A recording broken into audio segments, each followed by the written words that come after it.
Taigi sveikos merginos dar kartą ir startuojam su mūsų įdomia labai tema. Šiandien visą dieną ją ruošiau pagal vakar apmokymus, kurios mums darė. Ir dabar pradėsiu su prezentacija. Ir kol nepradėjau prezentacijos, norėčiau šiaip papasakoti mano santykius su pardavimais ir papasakoti, kaip aš pradėjau mokintis pardavinėti ir kam aš tai pradėjau. Visų pirma, visą savo gyvenimą aš nedirbau tiesiogiai su pardavimais, nors tai ir buvo ir kompanijos, kurios pardavinėja savo paslaugas, tai pradžiai buvo audite, kai mes turėjom vadybininkus, kurie grinai važinėja ir pardavinėja klientams mūsų paslaugas. Tai galiu pasakyti, ką aš nuo pat mažens įsidėmėjau, kad didžiausi pinigai pas žmonės yra tik pas tuos, kurie parduoda.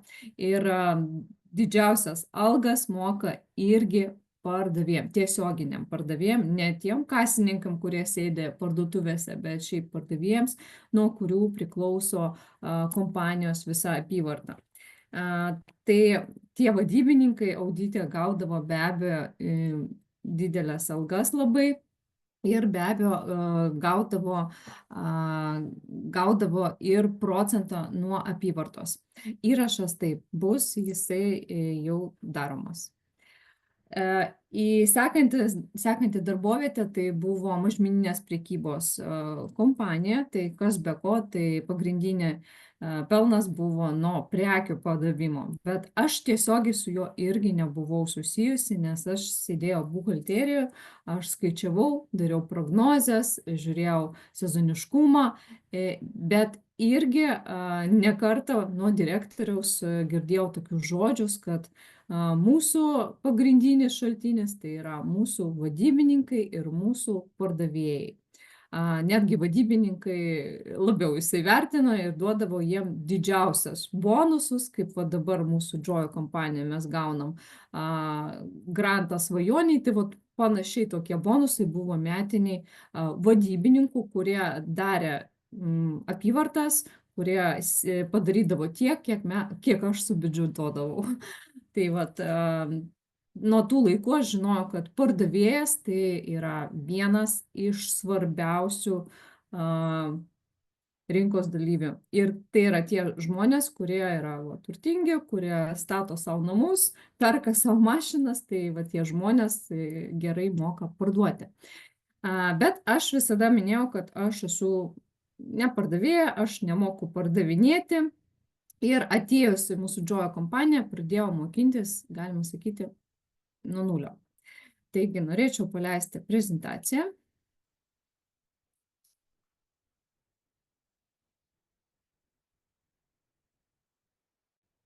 Taip, ir tikiuosi, jūs ją gerai matote.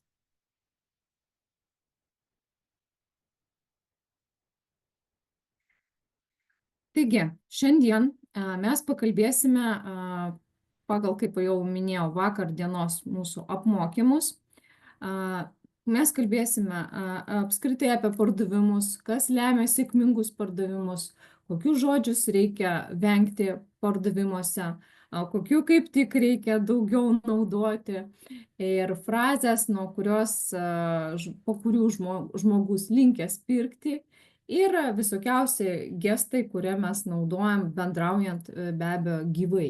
Tai yra pagal Janis Vengliš vakar dienos apmokymus, kodėl būtent jo, nes jisai yra ir doktorantas, jisai yra ir direktorius ir turi savo pardavimo mokyklą ir direktorius yra mokyklose vaikų. Kaip jis paminėjo, tai kartais sunku pakeisti suaugusį žmogų, yra tokių, kurių net neįmanoma, bet vaiką galima tikrai išugdyti ir išmokinti teisingai. Labai fainas žmogus, labai daug šypsosi, labai pozityvus ir tikiu, kad jisai gerai moka pardavinėti. Ir irgi pardavimus pasirinko todėl, kad norėjo užsidirbti ne kažkokį limituotą kiekį, ne 5000, ne 7000, kaip jis minėjo, o jis norėjo gauti tiek, kiek jis nori, neriboti save. Taigi, parduoti lengva. Tai iš tikrųjų, ką reiškia lengva parduoti? Reikia tą suprasti, kad tai labai svarbu versle ir šito nereikia bijoti. Ir žmonės labai mėgsta pirkti pas tuos, kurie yra linksmi, lengvi, su kuriais labai smagu bendrauti, su kuriais labai lengva ir pas tokius nori grįžti ir pirkti. Galbūt jūs irgi pastebėjote, jeigu kur nors kokią arba parduotuvę, arba šiaip kažkur perkat ir jūs pastebit, kad žmogus malonus, šypsosi ir pas tą tikrai norisi pirkti daugiau. Tai visada stenkitės parduodant taip žaismingai, lengvai, bendrauti, šypsotis, tikrai nežiūrėti į žmogų kaip į auką, kuris va dabar nupirk, nes aš mirsiu, neturėsiu iš ko vaikus maitinti. Ne, taip tikrai nevyksta ir žmonės tą jaučia ir dažniausiai ir neperka pas tokius. Taigi, kas yra pardavimai ir koks yra tikslas? Galiu pasakyti, tai yra bet kokio verslo tikslas, tai gauti pelną, bet iš tikrųjų pinigai tai ne pagrindinis dalykas, o tai yra liekamoji dalis mūsų pardavimo. Ir kas yra pardavimas, tai yra mūsų tikslas, kuris jūs norite gauti. Ir mūsų tikslas yra parduoti. Bet jau kelias ir metodai, kaip tą tikslą pasiekti, būna labai skirtingi. Čia kaip galima palyginti su meile, tai yra tokia liekamoji dalis nuo mūsų rūpesčio, tą, ką mes duodam savo artimiesiems, į va tą jau meilę, tai jau čia tas, kas lieka po tų visų rūpesčių ir tai, ką mes duodam savo šeimai. Taigi, procesas, taip vat vyksta žingsniais procesas ir jau rezultatas yra pinigai. Ką norėtų labai pabrėžti, kad kiekvienas iš mūsų žiūri skirtingų kampų į bet kokią pasaulį. Yra žmonių, kurie visada sako, ir netgi tarp mūsų ir mūsų komandai, kurie sako, kad žmonėm nereikia, jie neturi pinigų, jiem tikrai viskas yra per brangu, man pastoviai sako, kad labai brangu, kad jie ten nenori tiek pinigų išleisti. Ką galiu pasakyti aš ir matau kelis irgi žmonės, lyderius, kurie ateina ir sako, kaip pigu. Man žmonės pastoviai sako, o kaip čia taip pigus jūsų toks produktas, o ką jūs dar galite pasiūlyti? Tai visa tai priklauso nuo mūsų žvilgsnio ir tą, ką mes matome.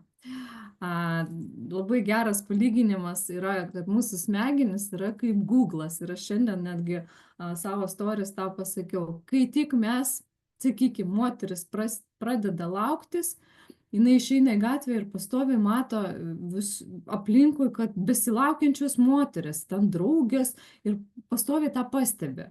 Vat aš, kai turėjau juodą mašiną, man atrodė, kad visos mašinos Lietuvoje yra juodos. Vien juodos ir visi čia mėgsta juodas. Dabar aš turiu baltą mašiną ir aš matau, kiek baltų mašinų yra, kuriuo aš niekada nepastebėdavau ir netgi tokio pat modelio kaip mano, nes niekada nemačiau būtent tokios mašinos. Taip veikia mūsų smegenys. Jie yra užprogramuojami ir mes matome tik tai, apie ką galvojame. Jūs gal irgi pastebit, kaip pavyzdys pasakysiu, aš nusprendžiau mesti gerti.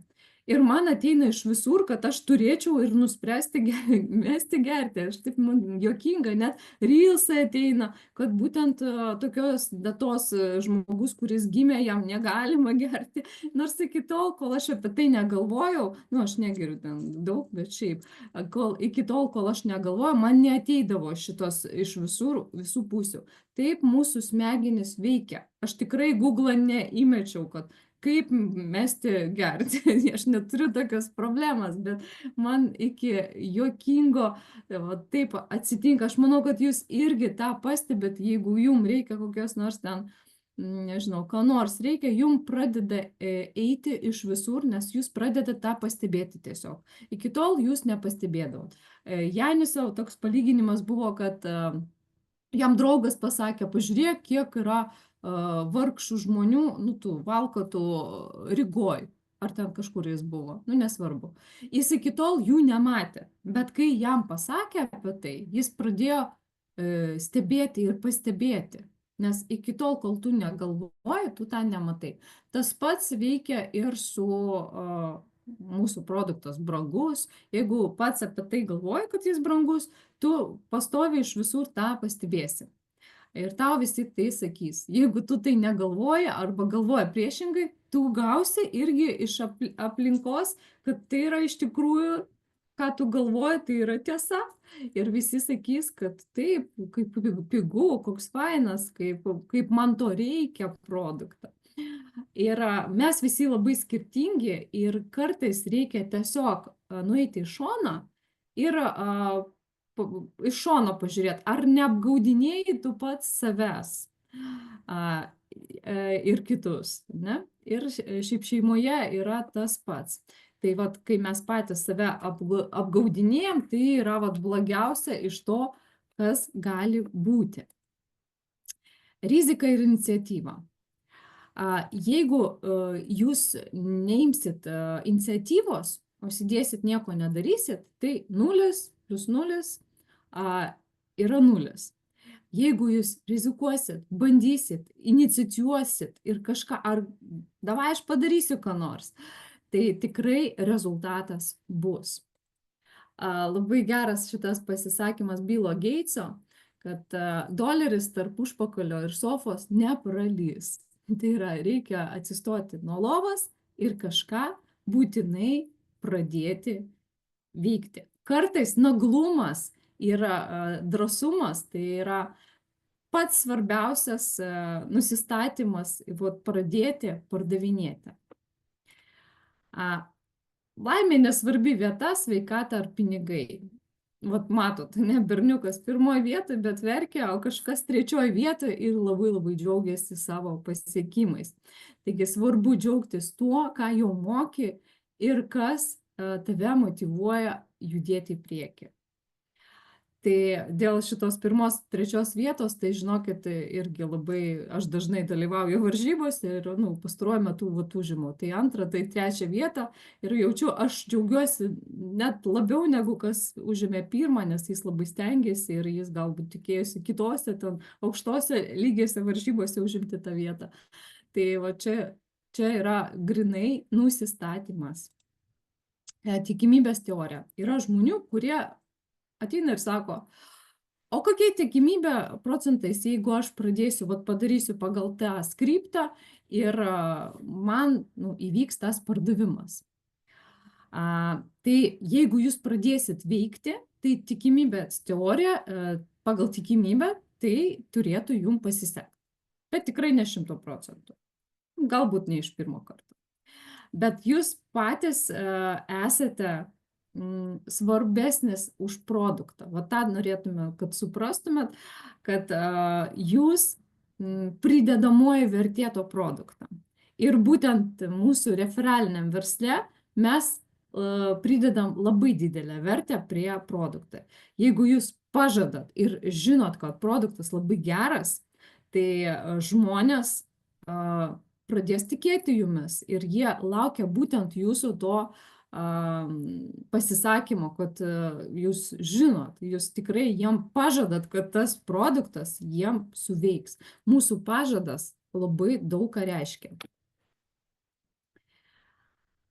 Taigi šiais laikais vien patenkintas klientas, tai dar ne viskas. Reikia, kad klientas išeitų laimingas.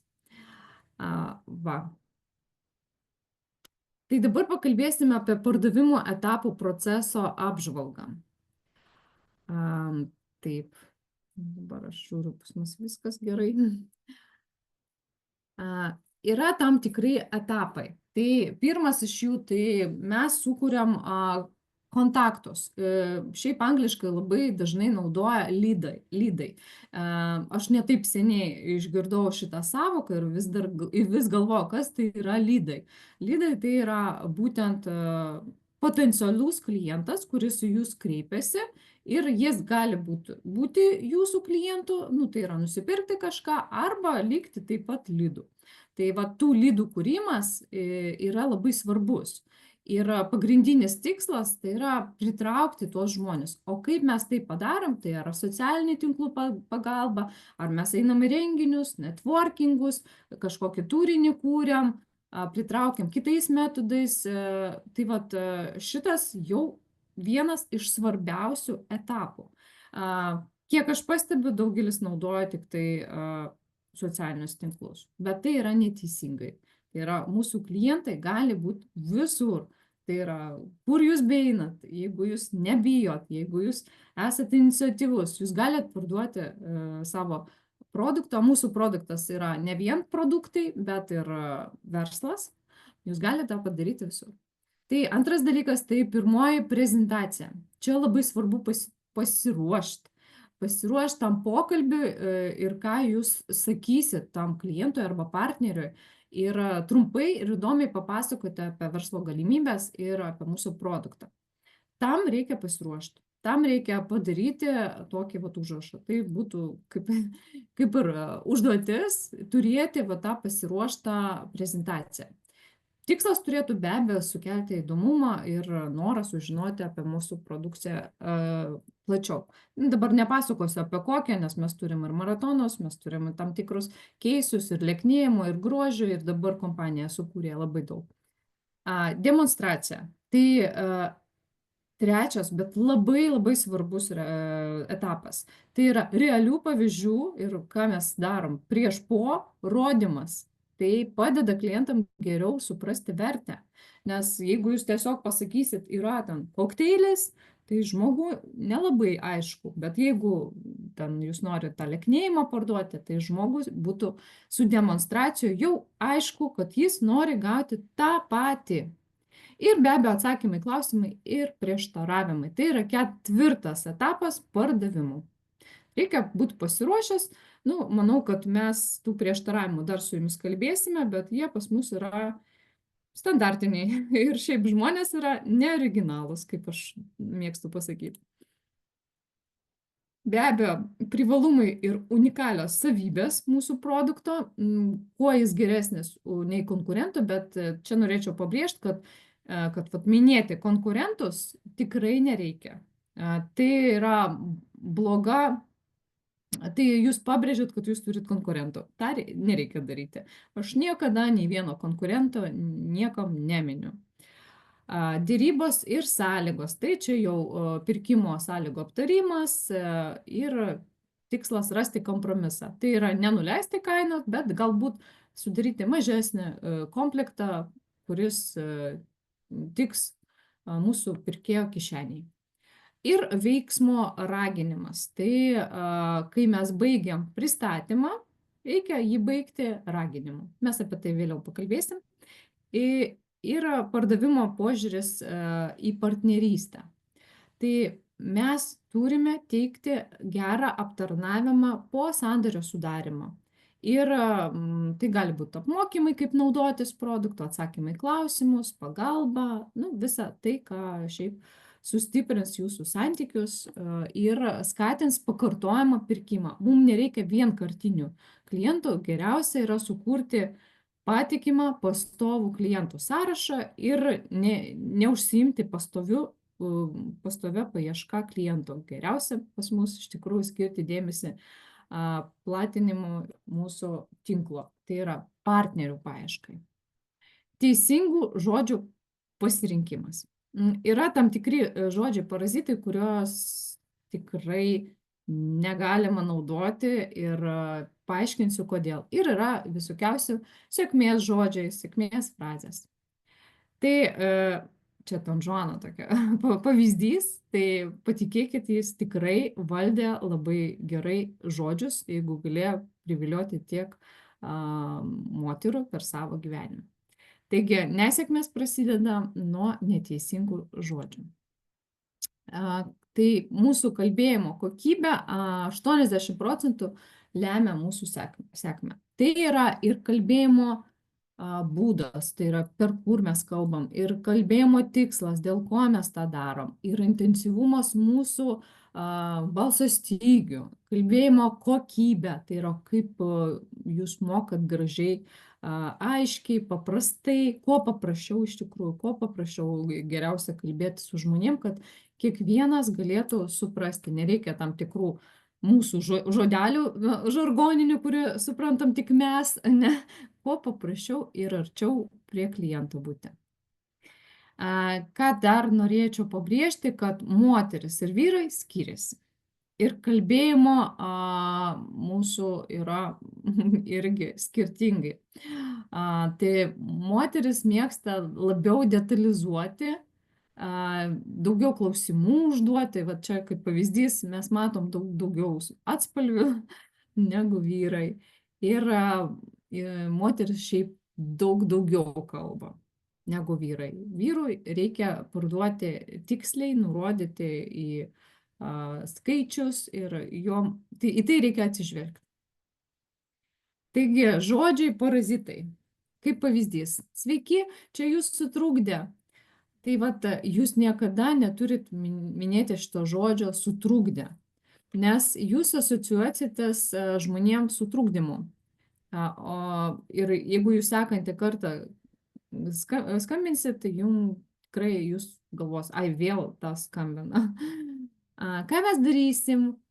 Kaip suprantu, nieko. Čia yra problema, kad žmogus uždavė klausimą ir pats į jį atsakė. Čia mes, kai dvejojam, kai mes nesam tikri, kai vat, gale nežinom, ką pasakyti, mes dažniausiai užduodam klausimą ir patys atsakom savo klausimus. Taip daryti negalima, nepatariama ir geriausia sulaukti klientų atsakymą. Trečias, vėl aš. Ir vėl aš. Tai vat, kai jūs skambinsit jau kokį trečią kartą, jeigu jūs taip sakot, tai jūs suprogramuojat savo klientą, kad čia vėl tu, nu maždaug įkyrėsi. Niekada tą nesakykit. Ketvirtas, tai kas jums patinka jūsų dabartinėme tiekėjuje. Nu, kaip pavyzdys, čia jau lyginimas su tuo, ką jūs naudojat, niekada nepabrėžkit teigiamų būdų, nepriverskit klientą galvoti apie kažką teigiamą iš konkurentų. Čia kaip pavyzdys buvo mūsų lektoriaus, kai meilužė savo vyro to klausia, kas gero tavo žmonoje. Ten va taip tikrai neklausti, geriausia paklausti, kas tave labiausiai erzino tavo žmonoje. Tai va, čia toks dalykas, tai geriau klausti, kas labiausiai nepatiko, kas buvo negerai. Tai jeigu jūs siūlot kažką savo produktą, tai, nu, kaip pavyzdys kolageno, ne? Dažniausiai žmonės dėl ko skundžiasi, kad jis bjaurus skonio. Nu, taip, tai va, ant to ir galima pabrėžti, kas nepatiko ten skonė, ar ten, nežinau, būna dar pučia nuo kolageno, ar ten nepatinka, kad per didelį kiekį ten atidarai ir jisai paskui neskanus labai tam.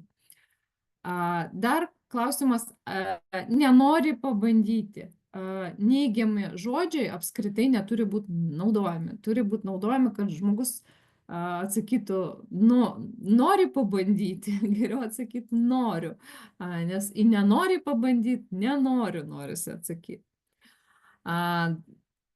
Dar toksai dvejonės, kaip būna galbūt, o gal, tai parodo, kad mes patys nesam labai įsitikinę savo produktų, patys dvejojam, mums patiems dar neaišku, ar tikrai jisai geras ir kažkaip žmogus tą nuskaito, kad mes patys nesam tikri, kad produktas yra geras. Klausimas dar ko nors reikia, dar. Žmogus nežino, ką jūs turit. Jūs būtinai turit jam pasakyti, ko jam dar gali būti reikalinga. Galbūt, ne galbūt, o jūs norit sulieknėti, tai dar paimkite tą ir aną. Jūs žinot produktą. Žmogus nežino ką dar jam reikia. Jis išsirinks pigiausią ir mažiausią kiekį, jeigu jūs jam pasiūlysit. Ir be abejo problemos. Mes pabrėžiam problemų, netgi jeigu jos yra. Nu, sakykime, vėluoja pristatymas. Mes nerašom klientų, turim problemų, pas mus dabar ten vėluoja pristatymas. Mes tai galim papasakoti, nu, ta prasme, problemas mes neturim afišuoti. Mes turim pabrėžti, kad dėl didelio srauto šiuo metu yra vėlavimas. Bet tai nėra problema, tai yra wow, pas mus didelis srautas ir labai daug kas perka. Akcija, ten sandėlis vos spėja atkrauti, tai nėra problema. Tai yra wow. Ir tai reikia pavaizduoti. O jeigu jūs pastoviai eisit pas klientą su problemomis, tai jisai tiesiog pagalvos, kad jūs problematiškas žmogus ir pas jūs geriau nepirkti nieko. Ir dabar atvirkščiai dėl sėkmingų frazių. Geros naujienos. Tai čia mes galim vos ne kas kartą ateiti pas savo klientą su gerom naujienom. Ir tikrai patikėkit, žmonėms mėgsta geras naujienas girdėti. Ir kai jūs asocijuositės visada su gerom, su gera naujiena, su kažkokia akcija, atrakcija, dabar šita akcija, dabar va kita akcija. Wow, pas jį visada viskas gerai. Wow, aš su juo noriu bendradarbiauti. Čia kaip pavyzdys, man dabar Reels'e iškrenta vis vienas žmogus, kuris šypsosi ten, jis amžiuje jau ir vis eina, kokia saulytė šviečia, kaip labai gerai. Ir aš sėdžiu ir klausau ir pati šypsausi, nors ten lietus lyja ir taip toliau. Ir aš galvoju, wow, va tai yra super, va su tokiu aš noriu žmogum bendrauti, kuris atneša geras naujienas. Taip, tai neškit mūsų klientams geras naujienas. Taip, čia kažką čia rašo, tai žinokit, nematau. Taip, matau dabar. Antras, tai kai jūs kalbat su klientu, jūs galit pabrėžti, kad iš tikrųjų tai būtų logiška. Tai pabrėžti, kad žmogus logiškas, kad jisai teisingus dalykus šneka. Ir kai žmogus iš jūsų išgirs, kad taip, tai iš tikrųjų logiška, kad paimsi tą ir aną, jisai teigiamai tai žiūrės. Jeigu jūs su juo kalbėsit kaip profesionalai, mes abu žinome, kad aš taip dažnai, žinokit, kalbu, jeigu žinau, kad iš kokios ten srities, ten dietologė, aš žinau, kad ir jinai išmano, ir aš išmanau, ir mes kalbam viena kalba, bet kai aš tai pabrėžiu, netgi nebūtinai, kad žmogus ten dietologas ar ką, bet kai pabrėži, kad žmogų, tu vertini savo klientą kaip profesionalą ir kad pats esi profesionalas, tai jūs pakeliat save vienu lygiu aukščiau. Dar žmonės mėgsta, kai jūs patylom, jeigu tarp mūsų ir dar tokia nuleidžiat savo balso stygas, tai žmonės mėgsta, kai jūs dalinatės kažkuo tokio, kad negalima visiems sakyti ir linkia labiau pirkti. Dar jeigu jūs paklausit, tai ar nebus sudėtinga jum atsakyti? Ir jeigu žmogus jum atsakys, nu ne, nesudėtinga, be abejo, jeigu paklausia, tai jis jau jum pasakė taip. Jis jum vieną kartą pasakė taip ir antras sykį jam bus lengviau pasakyti dar kartą taip. Tai va tokie niuansai, naudokitės. Teisingai aš supratau, kad jūs norite užsidirbti daugiau. Čia toks klausimas, kad šiaip daugelis nori užsidirbti daugiau. Tokiu atveju aš parodysiu ten pasiūlymus ir taip toliau, iš kurių mes galėsim išrinkti jum reikalingą. Tai čia antras sykis, kai žmogus jum irgi pasakė taip. Kai sakoma, kad kai žmogus pasako 3 kartus jum taip, netgi istorijos, kai jūs darot kokią nors apklausą, jeigu jum 3 kartus pasakė taip, tai tikimybė, kad jis iš jūsų nupirks. Nes jis su jumis sutinka. Taip, tai naudokitės. Šiaip šitą irgi girdėjau ir prieš tai. gali turėti pasekmes. Labai gerai su žmonėm kalbėti ne vien, ką duos mūsų produktas, bet kokios gali būti pasekmes be jo. Ne? Tai žmonės mėgsta žinoti pasekmes. Ne tik, kas bus gerai su mūsų produktu, o kokios gali būti pasekmes. Nu, arba kai neteisingai naudosit, arba jeigu, nu, imam paprastą drainą, kokios bus pasekmes, jeigu jūs paimsit vieną drainą. Nu, jūs negausit rezultatų, jūs tiesiog išmetėt pinigų, nes reikia kurso. Ne? Aš tai, žinokit, dažnai naudojuosi, pas mane labai retai, kada paima vieną, nu, labai retai, ir tai tik su ta intencija, kad tu pabandysi ir užsakysi paskui dar. Paslaptys sekančiame. Nu, paslaptys tokius, tai žmonės apskritai mėgsta, kai jūs ten dalinatės su jais paslaptim savo kažkokie. Ir be abejo, komplimentai. Tai bandykit daryti komplimentus. Šiaip tai labai gerai, ne tik klientams apskritai, bendraujant kažką rasti, tokio už ką pasakyti komplimentus. Ne vien, sakau, galima ir šeimoje tą naudotis. Ir be abejo sveikinimai. Atrodo, su kuo sveikini? Aš sveikinu, kai užsiregistruoja pas mane klientas. Aš sveikinu, kai ateina į komandą. Jūs matot, kai aš sveikinu, kai ateina į mūsų grupę. Žmonės labai retai sveikina. Ir va tas, kuris juos sveikina, sakykime, degalinė sveikinu, jūs laimėt jau ten 7 puodelį nemokamai. Nu, taigi smagu, sveikina tave. Tai galima sveikinti su viskuo, ne vien su gimtadieniu. Ir aš sveikinu, sakau, kaip ir įsiregistruoja į kompaniją, nes tu niekada nežinai, gal čia toks bus didžiulis lyderis ir jis kasmet tą švęs, tai bus šventė, kad jisai užsiregistravo ir tai jo kelio pradžia. Taigi sveikinkit kuo daugiau, turėkit progą, pagalvokit, su kuo galima pasveikinti. Sveikinti, kad va, į mūsų lieknėjimo maratoną dabar prisijungiai. Sveikinu tave, tu į naują kelią eini, lieknėjimo link, grožio, sveikatos. Ir be abejo, sakyti, kad mes padarysim viską, kas įmanoma. Žmogus mėgsta, kai jo problemas kažkas paima ir pradeda spręsti. Labai dažnai manim mėgsta naudotis. Aš stengiuosi tikrai daryti viską, ką įmanoma. Taip, važiuojam toliau. Atsitiktiniai pakartojimai.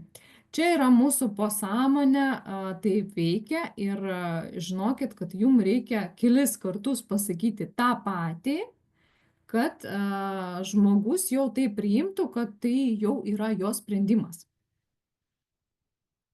Kaip pavyzdys, kaip aš jau sakiau, tai tikrai bus geriausia kaina puikiai kaina, nu tai yra bendrauja, ne, ir tas žodis puikiai kaina, tą patį galite ir savo storiuose, jeigu jūs apie tai pasakojat ir žmogus visą tą girdi, ar ten puikus produktas, jis tikrai jam įsisavina, puikus produktas, viskas, jam neina jokios kitos mintis, tiesiog puikus produktas. Ta patį iš tikrųjų jūs galite pasakoti ir apie save, nes žmogus, jeigu mes apie socialinius tinklus kalbam, jis nežino, kas jūs tokia ir jis priims tik tą, ką jūs papasakosit. Jeigu jums reikia, kad įsisavintų, kad jūs tokia ar tokia, reikia tai pakartoti kelis kartus. Tai jie prilimpa ir tampa nuomonė, kad tikrai taip yra. Tai irgi svarbus dalykas, kaip mes kalbam, koks mūsų tempas ir ritmas. Ką turėtumėt žinoti, kad jūs turit priartinti save prie pirkėjo tempo. Jeigu jis lėtai kalba, mane tokie erzina, bet šiaip, jeigu lėtai kalba, tai bandykit irgi kalbėti lėtai su tom žmogum. Jeigu jis greičiau kalba, tai irgi stenkitės nekalbėti ten labai, nu, čia šiaip sunku žmonėm, kurie mėgsta lėtai kalbėti, pradėti greitai kalbėti, bet šiaip įsidėmėkite tai, kad yra žmonių, kurie, nu, klientų, ne, kurie labai skubantis, kurie ten mėgsta labai greitai, tai stenkitės kalbėti jo ritmu. Ką dėl balso tempo, tai būtent Janis rekomendavo, kad aukštesnis balso tempas taptų toksai, nu, da, paaukštinta, ne, toks moteriškas. Dėl ko? Dėl to, kad kai mūsų balso stygos aukštesnės, mūsų organizmas tai priartina, kad vaikiškas balsas arba gyvūnų, ane, toksai klykimas pagalbos, ane, tai vat iš karto pagalbos ir nusileidžia. Va, pavyzdžiui, vyrai mėgsta, kaip ten jiem, va tokie, nu, jisai taip kalbėjo, šiaip iš tikrųjų aš kitoks nuomonės, bet aš jums perdodu tai, ką sakė Janis. Taip. Kaip parduoti didesniais kiekiais? Į tai norėčiau atkreipti dėmesį, nes tai yra dažna problema, kai, kai menedžeriai parduoda po vieną vienetą. Dažniausiai, kaip reaguoja klientas. Jeigu jūs jom pasakot komplektas, žodis komplektas reiškia, kad sukomplektuotas. Tai vat jis veikia tas su tuo ir ano. Tai yra komplektas. Ir jie linkia pirkti komplektais. Jeigu jūs jums taip pasakot. Jeigu jūs pasakot kursais, šiaip aš naudojuosi šitom žodžiu visada, jeigu mane nori vieno draino nupirkti, pirmas klausimas mano buvo, jūs norite kurso? Tada smegenyse pas žmogų atsiranda mintis kursas. Nu, nes mes visus vaistus geriam kursais, mes neišgeriam ten antibiotiko vienos tabletės ir viskas, aš pasveikau. Ne, mes suprantam, kad reikia praeiti kursą. Netgi jeigu aš pasveikau, tai aš turiu praeiti va, tų 5, 10 ar kažkiek dienų, nes tai yra kursas. Būtinai naudokite žodžių kursą. Ir labai geras dalykas, kai yra liepiamoji tokia nuosaka, nu, čia reikia žinot, su kuo kalbat be abejo, bet jeigu jūs kalbat kaip ekspertas ir žmogus jūs priima kaip ekspertas, tai ir jūs jam pasakot, reikia dar šito, nu, kad išspręsti tavo problemą, kad gautum rezultato, tai jisai ir paims. Galima naudoti dar porą kiekvieno, nu, ta prasme, kad niekada nesustokit, jums reikia parduoti daugiau. Į tą įsidėmėkit. Šiaip reikia be abejo, kad klientas gautų rezultatą, bet šiaip jums reikia ir parduoti. Va, tai naudokitės. Ir gestai. Ką minėjo dėl gestų? Taip, aš bandysiu čia ką nors jums parduoti dabar. Sakykime, turiu mažą daikčiuką. Jį reikia, jeigu jūs mažą turit daiktą, laikyti kuo arčiau galvos. Kuo arčiau galvos jūs laikote, tuo svarbesnis yra dalykas. Va. Jeigu jūs labai dar patariama taip tvirtai laikyti, galima va tokius stuksenimo daryti. Tai atkreipia dėmesį ir tai yra labai svarbus reiškia dalykas. Nu, matot, va, aš ausinės tai kokios svarbios. Gal aš parodysiu jums, aš jungsiu. Va, tai jeigu aš laikau prie galvos ir dar stuksenu, tai reiškia, kad tai yra labai, labai svarbus dalykas. Ko negalima daryti? Negalima daryti va taip. Tai numenknikai. Nu, tai yra nelabai geras dalykas. Jeigu jau norit parodyti, tai rodot visą ranką. Rodot ranką, va šitas va dalykas, aš noriu parduoti, kas perka, tai reikia. Taip. Važiuojam toliau. Ką dėl gestų dar nepatariama daryti, tai va toks populiarus, jūs gal matėt, va, dabar, kai visi dar filmuoja, žmonės jau atpažįsta, kad tai nenatūralus dalykas ir taip rankas nelaikykit. Va. Tai tiek dėl gestų.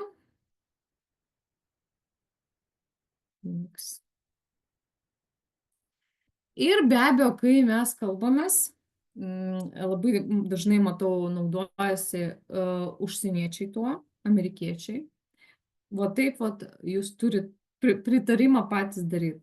Kai jūs pradedat linksėti galvą, žmogus tai priima irgi kaip taip. Nu, ta prasme, jis irgi linkęs tada sutikti. Tai linksėkit galvą dažniau. Šiaip iš tikrųjų, kai dalyvaujate, jeigu kažkokiuose apmokymuose, tai irgi, jeigu norit palaikyti speakerį, tai linksėkit galvą visada. Tai labai geras gestas. Nebūtinai Zoom'uose, galima ir offline. Taip, klausimai tai yra galimybės. Tai klausimus mes turim užduoti sėkmingam sandorio uždarimui. Tai yra būtina. Čia labai įdomiai pasako apie perspektyvą, Janis, jisai papasakojo apie teroristus, kai su jais norima suderinti, nu, šiaip sužinoti,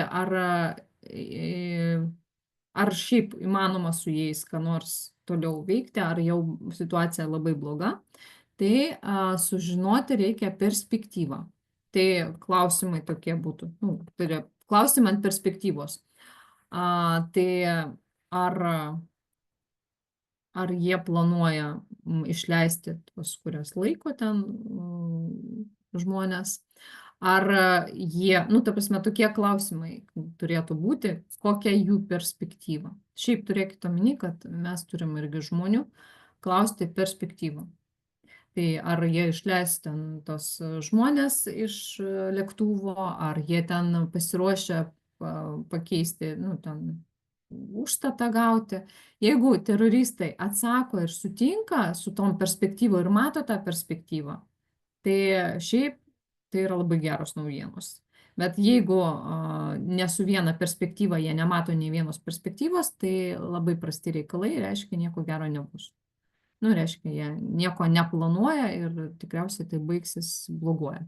Tai kam mums ta perspektyva, mes galima irgi sužinoti, ko žmogus nori, nu, kokio rezultato jis laukia. Arba jeigu, pavyzdžiui, darbą samdo darbuotoją, kokia jis mato perspektyvą po 3 metų. Jeigu žmogus nemato perspektyvos, tai yra labai blogas darbuotojas, tikriausiai jis atėjo laikinai ir planuoja greitai pabėgti, nes jis nemato jokios perspektyvos ateityje.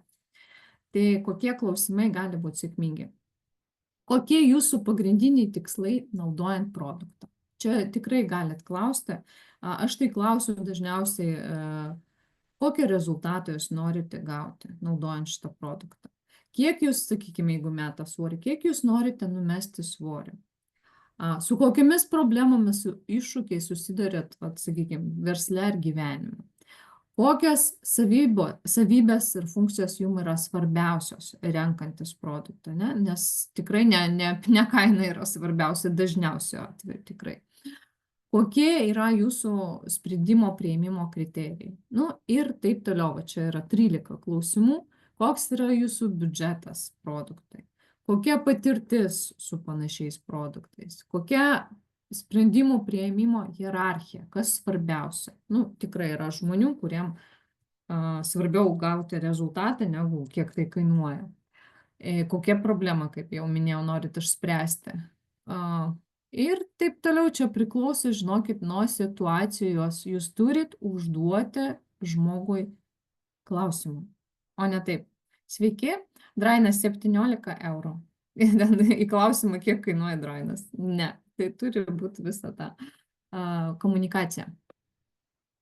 Ir ar turi kokiu nors ypatingų pageidavimų, kurios galėtų apsvarstyti. Nes gali būti, kai pradedat bendrauti su žmogumi, jūs suprasit daug daugiau problemų ir tikrai galėsit parduoti, rekomenduoti daugiau produkcijos, negu pradžioje planavote. Taip. Labai gerą metodą spinam papasakojo mums Janis. Ir kas tai yra per metodas? Tai yra pardavimų modelis, jis iš angliškos sutrumpinimo yra spin. Tai yra pirmas dalykas, tai yra situation questions, tai yra klausimai, kurie yra tiesiog apie situaciją, kur, ką, kaip, ką gyvena, kas atsitiko ir taip toliau. Pradžioje užduodami. Toliau yra problemos sprendimo klausimai, tai ko nori, kokie dalykai ten rūpi. Ir toliau yra implication, tai yra pasiekmes, kurias išryškina problemą ir kurią mes jau galim tada suprasti, kaip galim tam žmogui padėti. Ir need payoff klausimai, tai yra verties klausimas, kaip pabrėžia, kaip mes kaip pardavėjas galim padėti. Tai dažniausiai klaida yra pardavėjų, kad jie labai greitai nori pereiti visus šitus klausimus. Nu, čia be abejo, žinokit, priklauso, kaip jūs bendraujat, aš kaip suprantu, čia toksai klientas turi būti bendraujantis, o ne tiesiog ten susirašinėjame, bet ir susirašinėjame, jeigu yra gerai pažįstamas arba nepažįstamas, bet šiaip nori išspręsti, tai tikrai galima šitą naudoti. Šiaip jis minėjo, kad vien šitos spin pardavimų modelių galime ten apie 6 valandas jį nagrinėti, pasakoti ir tai labai, labai platus, bet mes dėja tiek laiko su jumis neturim, galite iš tikrųjų pasidomėti.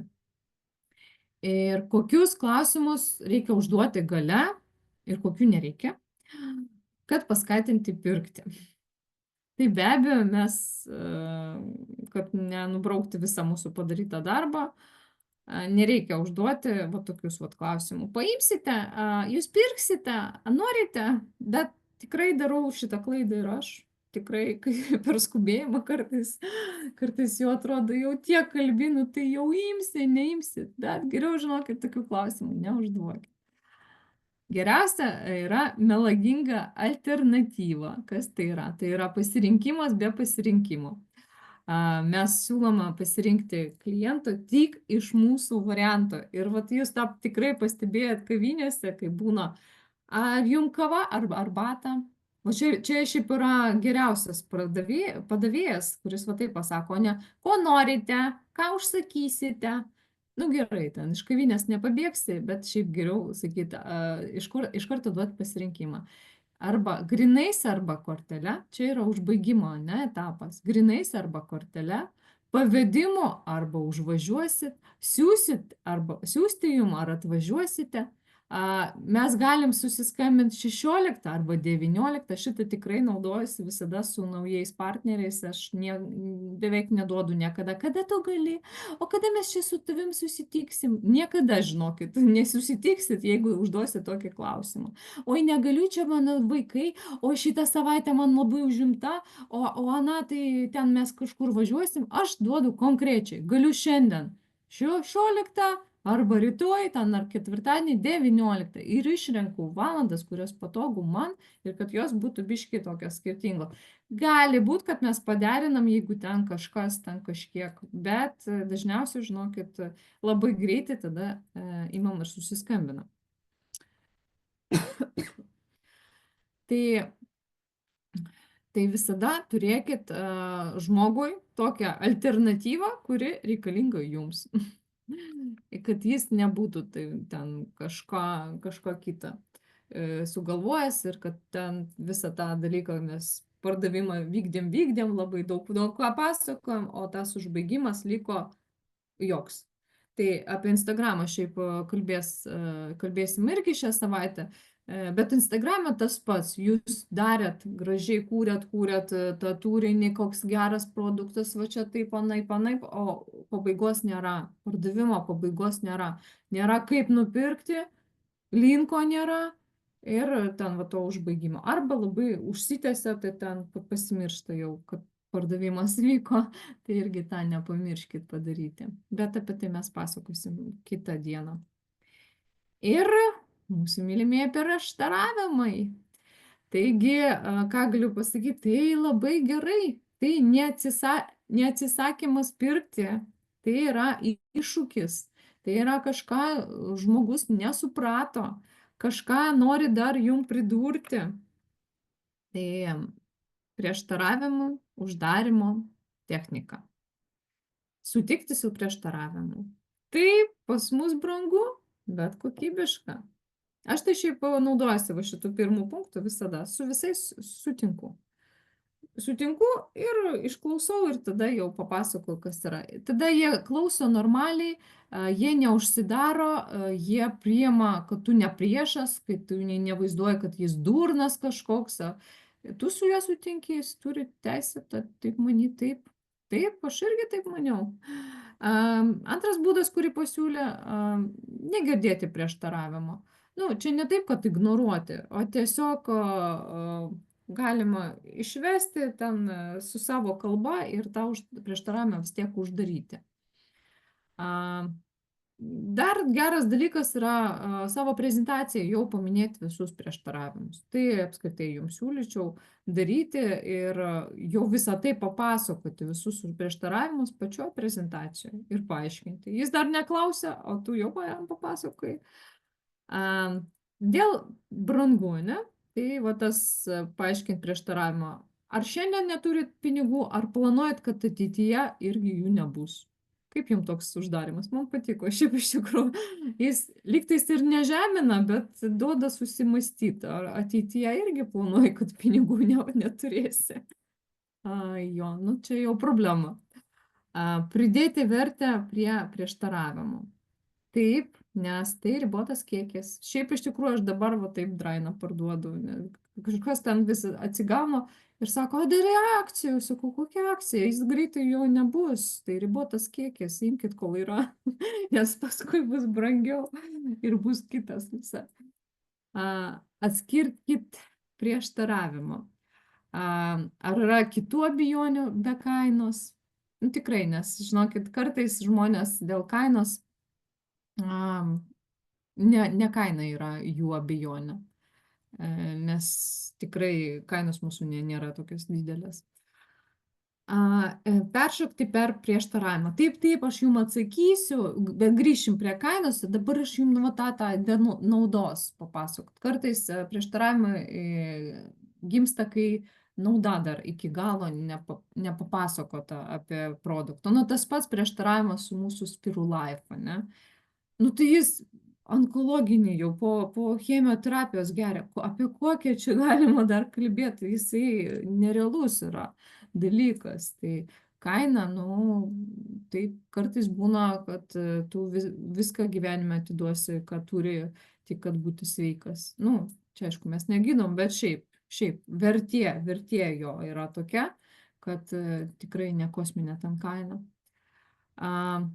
Ir, ką čia dar siūlo, pasiūlyti 2-3 kainas. Nu taip, mes turim produktų įvairių, tai tikrai galima pasirinkti. Jeigu drenuojantį, tai mes turim net tas Pure and Balance, jis irgi drenuoja, mes turim Drain Boosterį, turim Drain efektą. Tikrai yra pasirinkimas ir kaino, ir skonio atžvilgių. Ir klientas gali pasirinkti. Tas pats su lieknėjimu. Galima didelį kompleksą, galima tą išskaidyti. Taip pat su kolagenu, ne, yra tokia galimybė, tai tikrai galima su žmonėm pasikalbėti. Ir čia jau minėjau, iš anksto atsakyti prieštaravimą. Čia kaip pavyzdys, jeigu jūs turit ant marškinėlių dėmelę kokią, tai galima iš karto atėjus pasakyti, taip, turiu dėmelę. Ir iš karto jo prieštaravimų ten tų prisikabinimų nebus. Tai jeigu yra kažkoks toks momentas, apie kurį galima pabrėžti, tai galima tai pabrėžti iš karto. Nu, sakykime, taip, kaina yra didelė, labai kokybiškas produktas ir taip toliau pradėti pasakoti.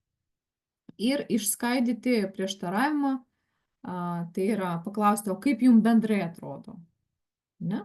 Tai jeigu ten žmogus kabinėjasi prie kainos, tai o bendrai jums kaip šitas produktas atrodo, nes gali turėti dar daugiau prieštaravimų. Šiaip prieštaravimą tai yra smagu, tai yra įdomu, tai yra toks žaidimas. Aš kartais prieš pradedant atsakyti prieštaravimą nusišypsau ir galvoju, o, dar vienas. Ir labai smagu man būna, ar gausis atsakyti savo artimiesiems, pusbrolis man buvo kažką tokio pasakęs, aš tiesiog žvengiu ir sakau, tu neoriginalus, nieko originalaus nesugalvoji.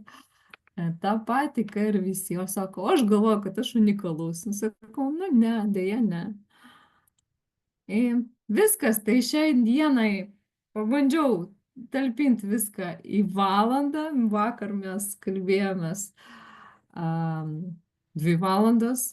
Jonas Janis labai, labai daug pasakojo savo situacijų iš gyvenimo. Aš pabandžiau jum visą tai įtalpinti į valandikę. Ir dar ką norėčiau, ką prisiminiau,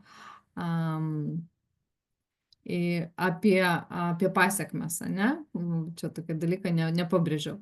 Sakykime, jūs važiuojat su automobiliu, kuris yra visas surūdijęs, jis yra 1979 metų ir pasekmes kokios gali būti. Jeigu jūs tiesiog galvojat, nu va, reikia keisti automobilį, tai reikia naują, čia yra tiesiog galimybių ieškojimas, ne produktų naujo. Bet pasekmes, jeigu žmogui pabrėžti, kokios gali būti pasekmes, važiuojant toliau su to pačiu senu, surūdijusiu automobiliu, tai tikimybė, kad jis greičiau apsispręs, kad pasekmes gali būti, kad, nežinau, šeima pražus, ne? Nes nėra ten nei oro pagalbių, nei ten gali ratas nukristi, kur nors nuskristi ir tiesiog gali nužudyti visą šeimą.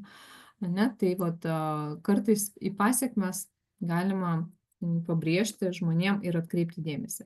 Tai laukiu jūsų klausimėlių. Aš dabar statau jau įrašą sustabdyti.